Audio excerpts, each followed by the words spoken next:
Come on, ladies and gentlemen, please.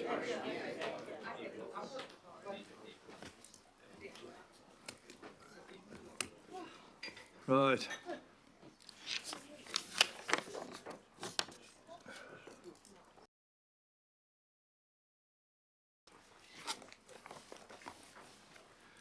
Okay. Item 9.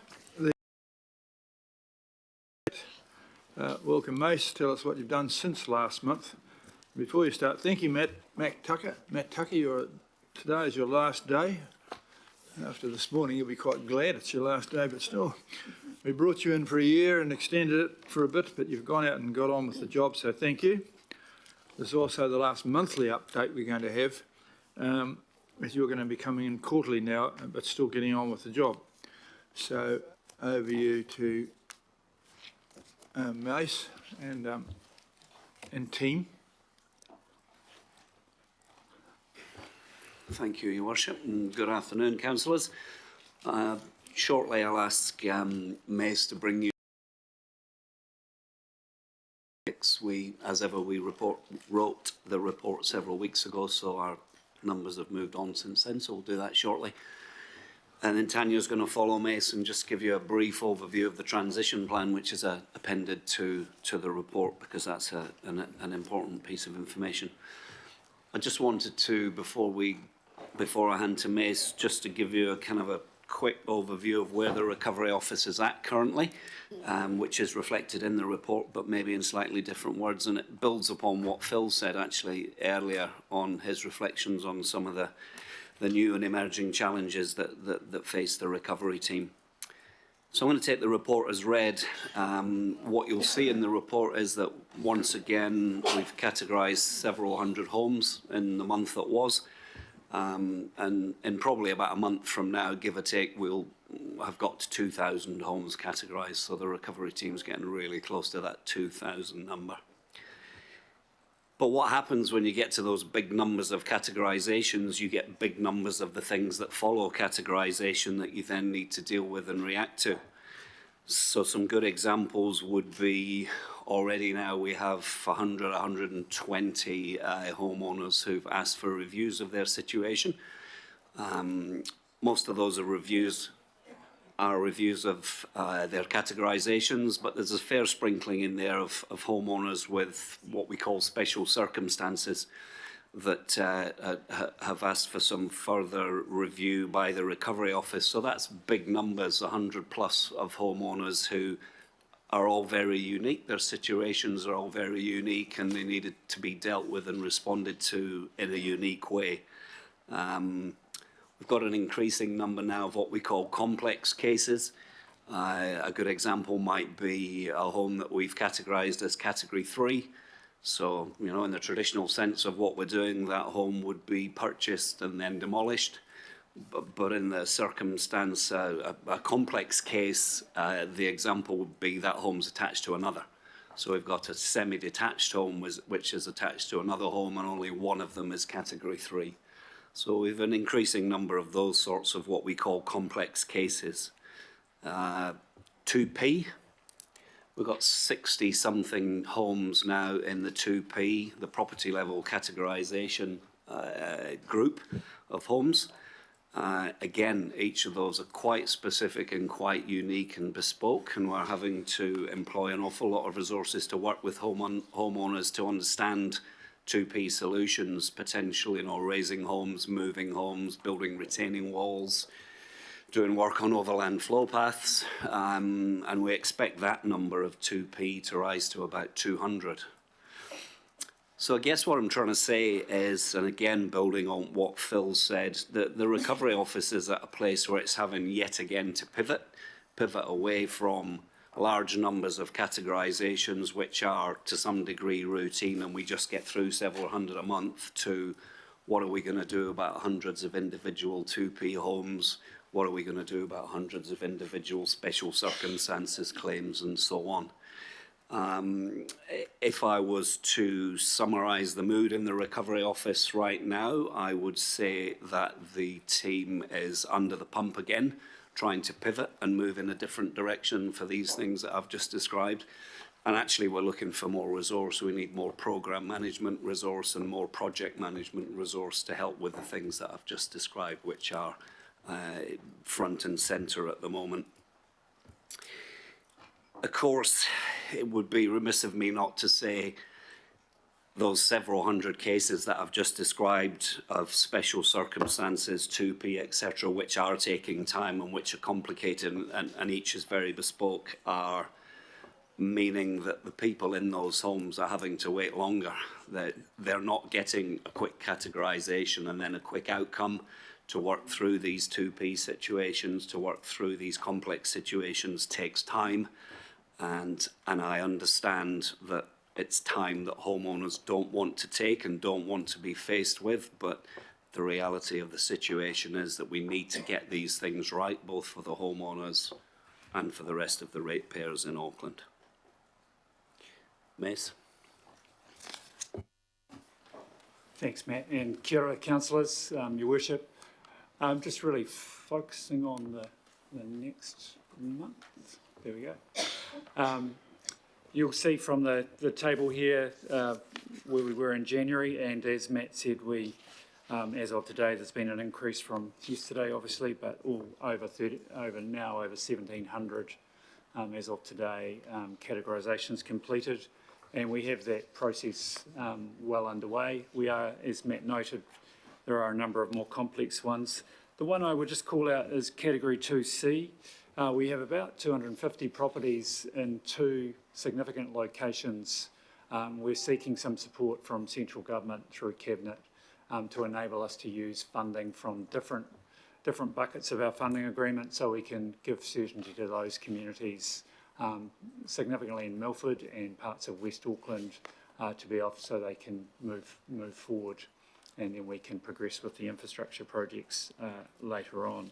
So really, just almost 60% of the properties that have opted in have been categorised, and we have, as of today, settled on 120 properties.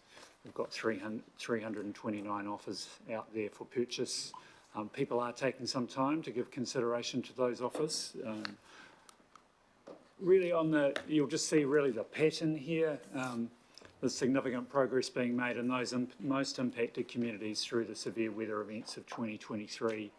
Have, that prioritisation and focus has worked well for people. That's not to acknowledge there's some frustration for individuals and some homeowners, and that's where we're putting our real focus in terms of wellbeing and support, and putting focus around categorisation. Some of you may remember the budget central government passed. There's $20 million in there to help us go faster for categorisation and go faster for providing certainty for people, and we're making application for additional funding that Matt talked about, so that we can do that and get people into certainty. And just in terms of buyouts, just to give you an idea of those 353 valuations completed, 158 people have signed up in terms of unconditional contracts, and then now today 120 offers are settled. The council contribution in red is the significant contribution. We are monitoring that contribution in terms of our funding agreement, as that's a little higher than we thought, but we are getting into other areas, and so starting to see some moderation in that number, and change in some of the insurance numbers. We are doing some audits of some of the insurance claims just to provide assurance in the future that fairness and equity is being provided. Deconstruction.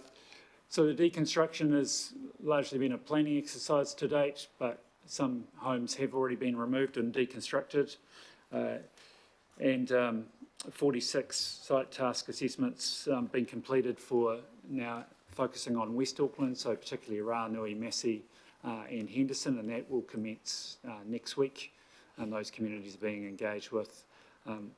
Quite a few of those homes will be able to be relocated and removed, so we're expecting some easier recovery from those homes. but some are only fit for demolition due to the circumstances of the impacts of the severe weather events. Just thought now, really just one last thing from me and then to Tanya. So the council funding agreement, I said 200 properties. We are expecting Cabinet to consider that in late July. But I'd just like to acknowledge the Deputy Mayor and yourself, Your Worship, and advocacy to the Prime Minister and Minister of Emergency Management and Recovery. That's been extremely helpful in terms of progressing with some pace. The other key issue I'd just like Tanya to cover off is our transition plan that we've circulated as part of this report. Kia ora koutou, Your Worship, councillors. Yes, so we've been turning our mind to transition over the last couple of months, and the intent of the plan is really to guide the next stages of recovery. There's two key objectives. The first is to make sure that we successfully complete the 2023 recovery program, and the second is to make sure that we're planning for the future. So we're building capability and capacity within the council organisation in the case of a next event. As Matt and Mace have both mentioned, we've been developing this plan in quite a complex environment. We're still very much at peak delivery. We're still negotiating the funding agreement with the Crown to make sure it aligns to Auckland's recovery requirements. And we've also had quite a bit of organisational change over the last little while. So for this reason, we're treating it as an interim transition plan, but it's been very, very helpful for ensuring we've done the appropriate resource planning and that we have appropriate budgets set in the LTP. So through the planning, we've identified all of the relevant areas across the council business as usual teams that we're going to need to work with, or most cases already working with, but importantly, we'll work with over the next 2 years to make sure that the transition happens smoothly. In terms of the high-level approach, the Recovery Office is now part of the new Resilience and Infrastructure Directorate as of this week. And the intent is that there will be some form of Recovery Office that is in place for as long as is required to deliver the completion of the 2023 recovery program. And that will be of reducing size between now and approximately the end of December 2026. That office will have two key areas of focus. The first is making sure that the recovery activity that is unique to the 2023 events, so there's no other appropriate home within the council teams, would stay within that recovery office. And examples of that would be the navigation service and the program to purchase the Category 3 homes, also the Category 2P grant scheme. And then the other key part of the team will be essentially the glue that holds everything together, so leadership, stakeholder relationships, program management and performance reporting.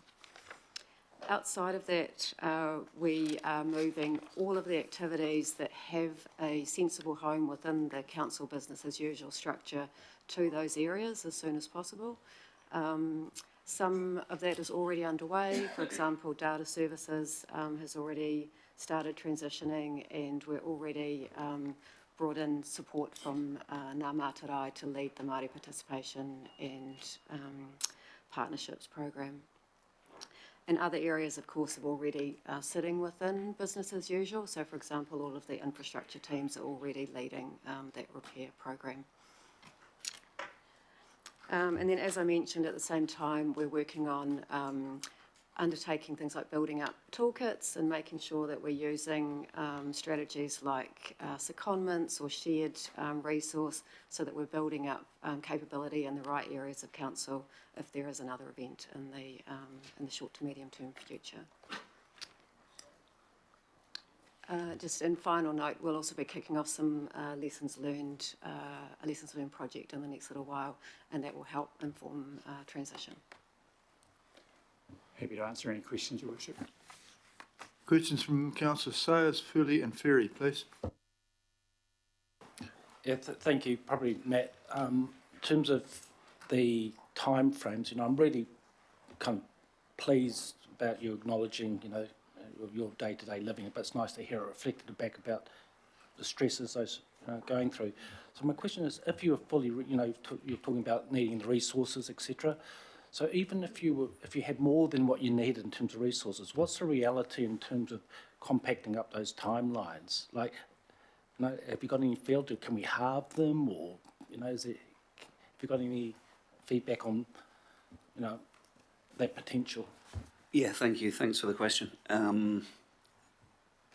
The fundamental issue of technical resource in terms of categorisation, so flood assessors, geotechnical assessors, people with specific technical engineering knowledge, we still can't solve. The constraints in the industry for those people exist and haven't changed since we went into this recovery.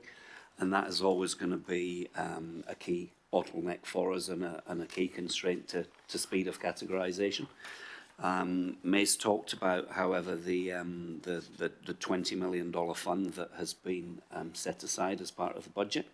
And we've actively now produced an application to that $20 million for some of the roles that I spoke about, programme management and project management, to help expedite 2P situations, complex cases, disputes, so the stuff that comes out of the tail end of the categorisation. So where we can get those people, we're still trying to.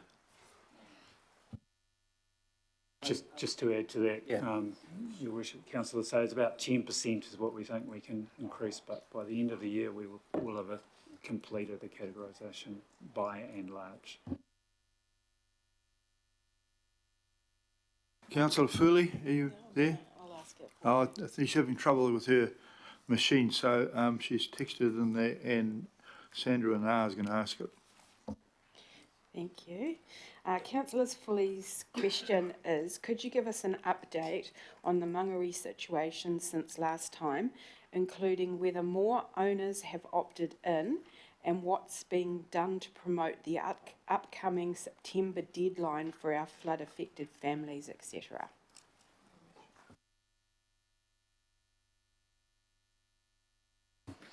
Thank you, Councillor.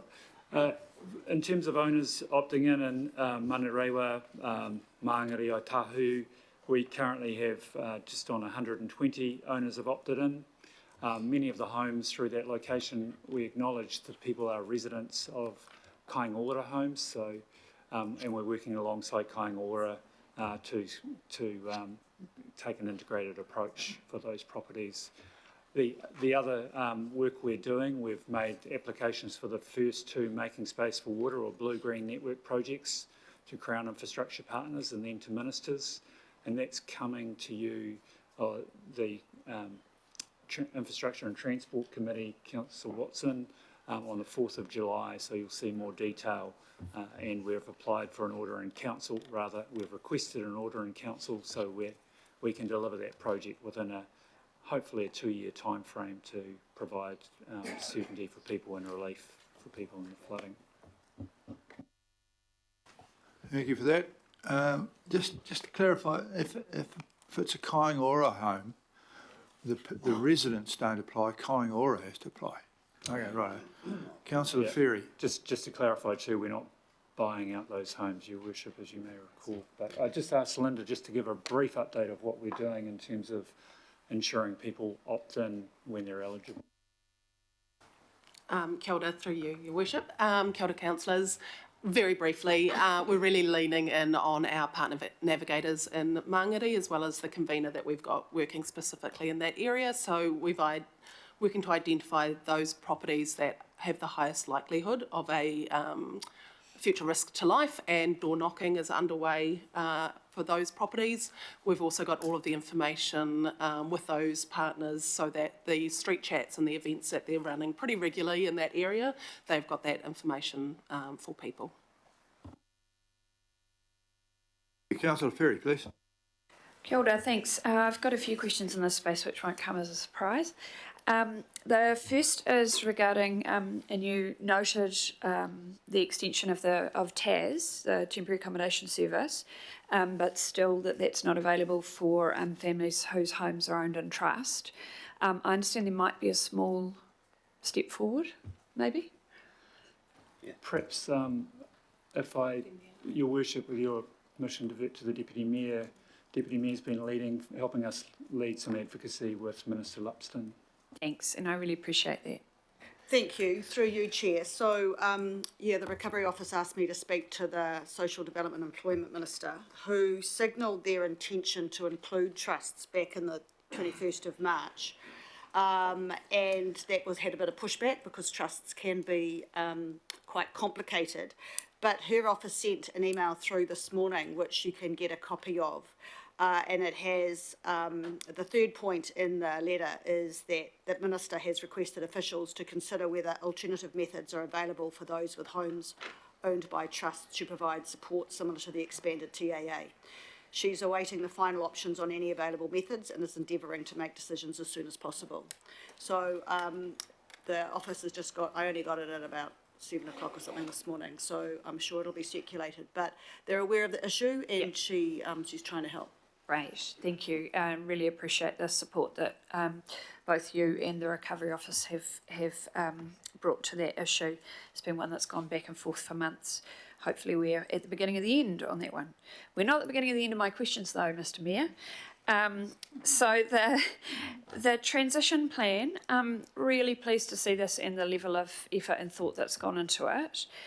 What's the plan about communicating the comms plan out there, because it's all very well for us to know about it and to have it on our agenda, but I think there's some stories here that we need to be telling the public at large, and in particular the audiences who we're dealing with directly on the storm recovery.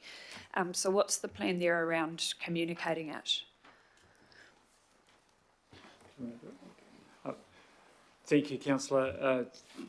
We do still have a communications function in the Recovery Office, so the plan is definitely to communicate that, and so that people have a one-stop shop to come through the Recovery Office, so being customer-centric, but where such as an infrastructure project is in place, we're very clear that largely Healthy Waters are going to be delivering those programs. Healthy Waters and Flood Resilience is the new departmental name, but there will be a strong communications plan, and we can provide that to you with individuals, local communities, and people across the region as well. Great, I'd really appreciate that, because I think there are people who will be concerned that transition means they're being abandoned, and clearly that's not the intention. And I know that elected members still very much have a role in terms of people come to us concerned they may have fallen through the cracks, and we can follow that up, because you're dealing with a lot of people in complex situations and some of that stuff will happen.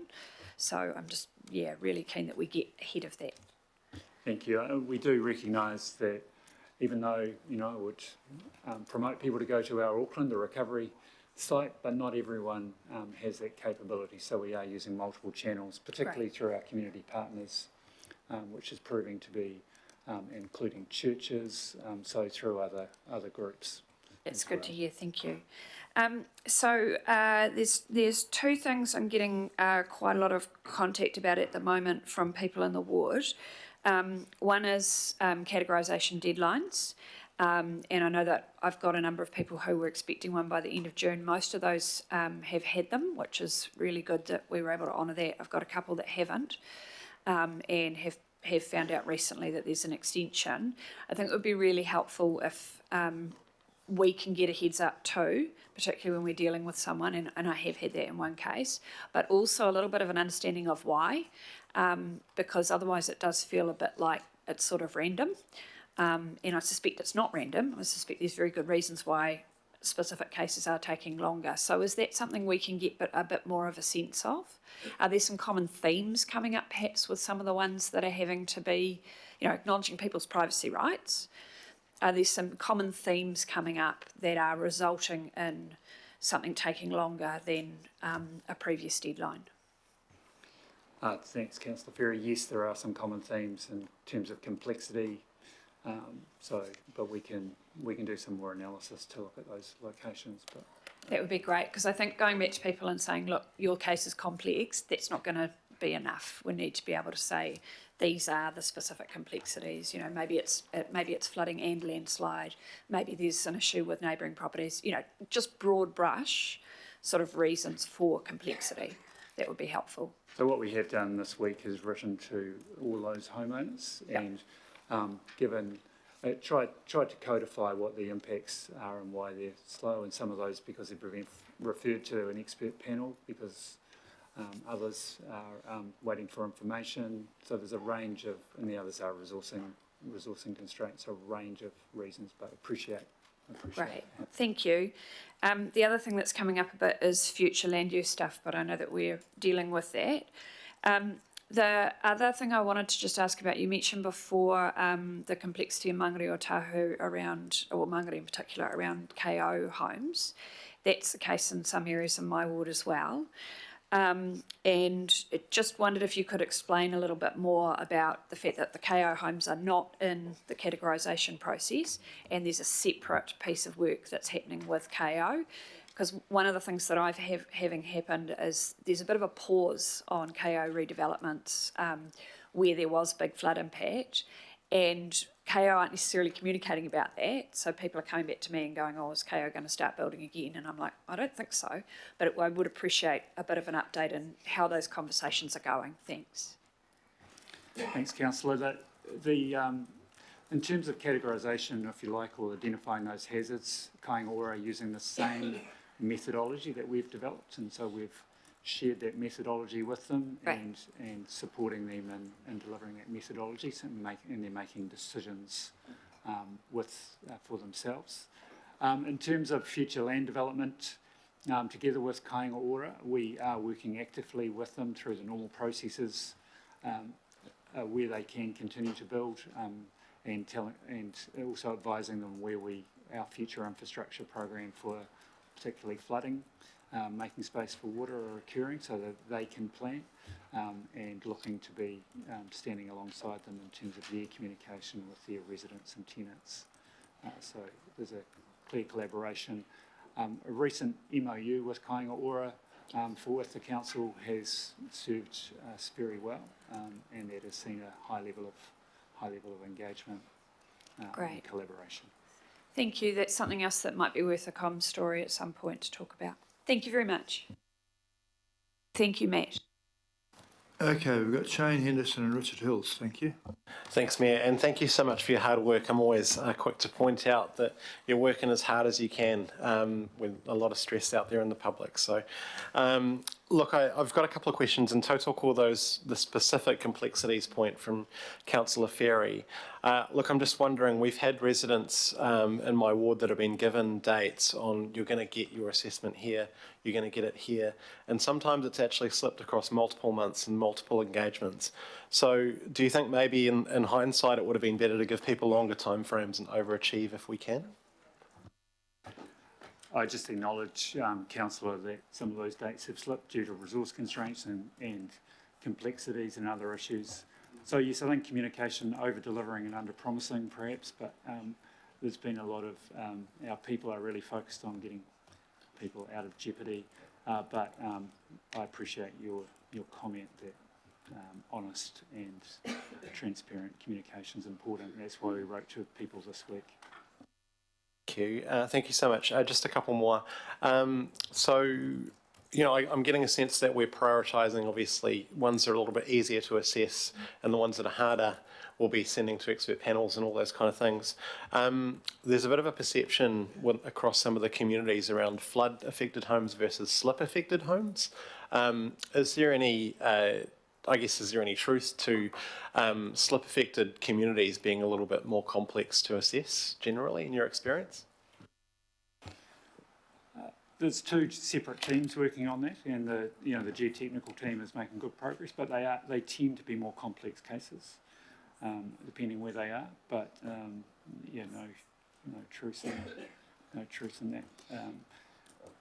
So I really appreciate that. And last question, look, I've been approached by several families that are looking at negative equity situations. So they're being encouraged to take a buyout, Cat 3, but then they're in the hole for 100K or more, and they're in a position where they can't really rebuild in that way, but also they can't move into their home because of unacceptable risk. But, I worry that people will be taking that latter option, honestly.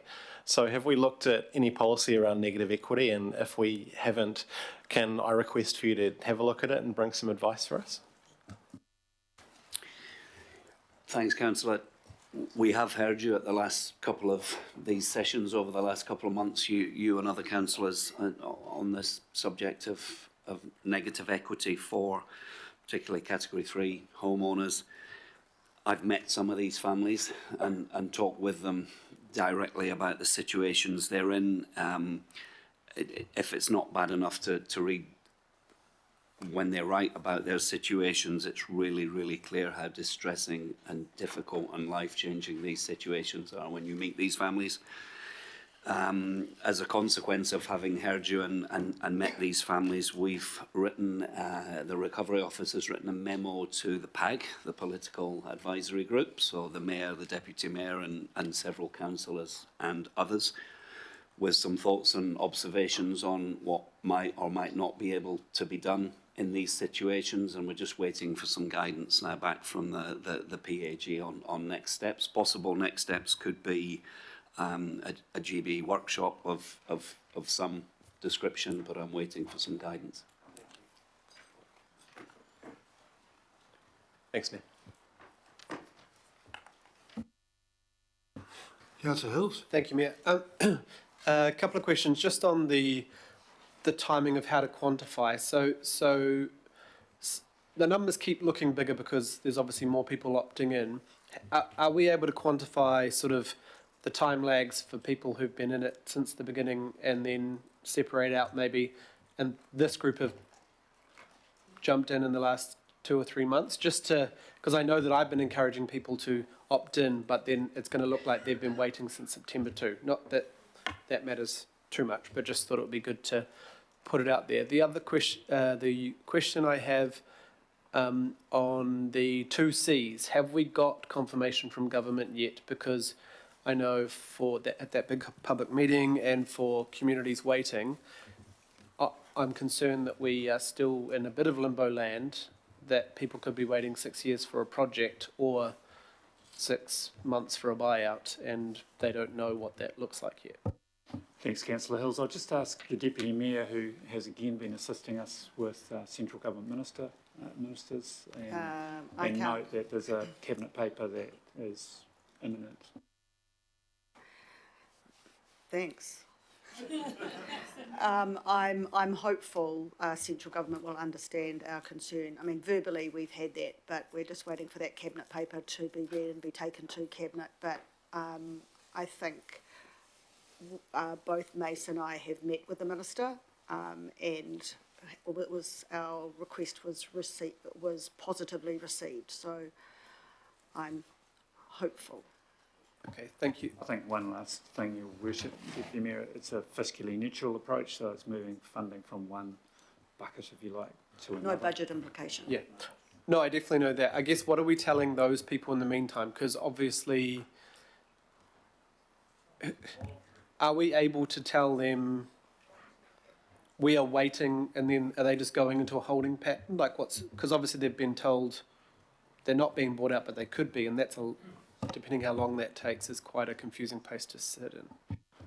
I think we will seek advice from the Political Advisory Group on this issue, and we've talked to the Chief Executive about what we may be off to do. But I can assure you and people who may be listening that we are continuing to categorise those homes so we understand the hazard and the risk. So we are poised to make those decisions around categorisation quickly. And give people certainty and hopefully do that in a holistic way. Okay, and just the last question, Mayor. So is the main issue the fact that we just can't contract in the resource to do people as fast as we can? Obviously, it does feel like there's a lot of people still waiting. Or is it because people are just taking longer than we thought to accept an offer, or some people are coming back and asking for it to be reviewed, which is taking the same resource, the same contractors, whoever are doing the engineering reports, that's obviously taking those people back instead of forward. All of the above, Councillor Hills. So, getting our decisions right is really important up front, and that's taking a little bit of time. But we we have good level of resourcing. The methodology is proving to be solid. People have their own decisions to make, and that gap between offers made, unconditional offers is getting a bit wider, but I am confident about that. You know, Good on you. It might be good to occasionally remind people this is voluntary, you know. You don't have to do this. Don't be too difficult. Councillor Turner, and then it'll be it. Thank you, Mr. Mayor. It's not voluntary for some people. They're really trapped in a situation. They particularly slip people because, you know, there's no stability there in the future. Just going back on the back of Councillor Henderson's question, even the example up there figures were very familiar to me. I think we know, I'm talking mainly using one specific example you know of as an example. The problem we've got is that some of the people who've been offered a buyout have got a time restriction on how long they have to buy in. And I've just heard from you today, if I've heard correctly, that there's still a chance there's some discussion on some of these equity issues, these percentage of owner contribution. Am I correct that that's what the Deputy Mayor and the Minister have been talking about for some extra money? no, just to clarify, Councillor Turner, the temporary accommodation assistance is a separate issue for accommodation outside, not the negative equity matter. So the negative equity is off the table. That's No, okay. So then, if it's still being discussed, the affected people have not been told any sort of hold message like we can hold. You know, so we've got people out there who are completely stressed because they're up against timeframes which we're not keeping. They know how slow we go, but we've actually told, in one particular instance, you have 6 more weeks to say yes, or it's all over. And they're asking for it, and yet we're in an unclear position ourselves. Am I correct? thanks, Councillor. Just to maybe use different words to what I said earlier, the situation around negative equity, we are urgently progressing. The Recovery Office has written a memo on the subject of negative equity, which is now with the political advisory group, which includes the Mayor, the Deputy and others. And we're actively seeking feedback and guidance and giving some suggestions on how negative equity may be addressed. So it's actively being pursued with urgency. So are the people who are waiting for that decision going to have their time frame of when they have to make their decision extended? That's a question that we'd be open to if we knew of the specific cases that you were talking about. There is an option to extend timescales. Thank you, Mr. Ward. You know the specific case. Can you write to them and tell them, please? Righto, thank you guys. I think we've had a fair bit of discussion there rather than questions anyhow, but at this stage here I'm going to move at least that we note and update the Timothy Makaurau recovery program. Thank you very much. I think we'll actually take a risk of putting that. All those in favour, please say no. No, there's always somebody or other. Councillor Deputy Mayor Simpson would like to. Well, it's been moved and seconded. Councillor Deputy Mayor Simpson wants to make a comment. Thank you, Mayor Brown. I think it's important, members, to acknowledge that today is Matt's last day in his role heading up the Recovery Office. So I think it's appropriate that we just reflect on what Matt has achieved over his time. He joined us in April 23, and in some respects it seems like a long time ago, but sadly it's still in the forefront of our minds. Beginning of last year, we were transitioning out of the response to the bad weather events into the recovery. Within a month of getting his feet under the table, the focus of recovery was turned on its head with the announcement from government that they were introducing a new categorisation framework for the North Island regions affected by the storms. Matt had to quickly refocus the role of the recovery teams, stand up technical teams, and figure out a way to assess thousands of properties to see which ones the council should be buying. Now, as we're all aware, council doesn't buy private homes as a core function, so there was a huge amount of policy to be created and worked through with us, the governing body. There was also some long and difficult negotiations with the Crown to get co-funding agreement landed so that we could not only buy the most at-risk homes, but ensure we had the funding to put into resilience projects to help safeguard homes in the future. Sadly, there isn't an instruction booklet for recovery. It's effectively been a bit of a blank sheet. But I've been really impressed, Matt, by the way that you have built and led the recovery teams through so much uncertainty and have been able to achieve so much in a relatively short time. We all know that you're really practical. Maybe it's those engineering genes. And I've certainly appreciated your straight-up approach and your authenticity and your transparency. We all know that Matt will tell us what we need to hear, not what we want to hear. And that's a really good trait to have, let me tell you. I think the other thing is I really want to back up Matt. You've been very responsive all hours of the day and night, and I'm always happy to pick up the phone even when things are really tough. You've also had to front up for some really difficult conversations with communities that are really hurting, with homeowners, and of course the media. It's not an easy thing to do, and the expectations of both you and your team have been extremely high. So Matt, although you're stepping out, we know that the recovery has a really long tail, and there's still a lot of work ahead. You've set a great foundation with good people and a clear plan to be delivered on. I feel really confident that the recovery is now shifting from your hands to Mace. So Matt, in conclusion, thank you for what you've done for Auckland. It's been a huge challenge and you should feel very proud. Best of luck for the future. Thank you. Ladies and gentlemen, please put your hands together and thank me.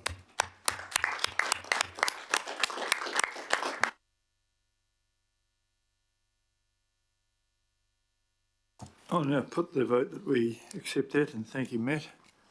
All those in favour, please say aye. Aye. Contrary, thank you very much. I'm not sure whether we plough on to the next three things or not. The next three things are bits and pieces